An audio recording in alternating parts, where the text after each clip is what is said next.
Nurse! Ay, yes, tay.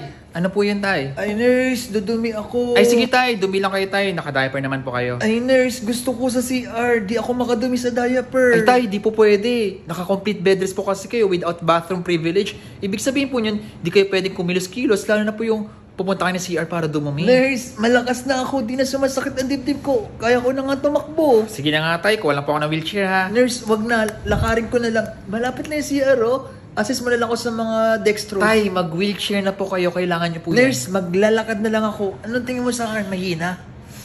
Sige na nga, tay. Abi, kunin ko lang itong mga swero nyo po, ha? Tara po, punta tayo sa CR. Tay, antayin lang kita dito sa labas, ha? Okay, nurse. Isang oras na wala pa rin si tatay. Tay? Tay? Tay? Ay, ano ba yan? Tay? Nurse, dito na ako kanina pa. Masyado ka kasi busy sa cellphone mo, kaya di nakatayo na istorbo. Grabe, tay. Kinabahan ako doon. Kala ko may nangyari na sa'yo sa loob. Buti naman okay kayo.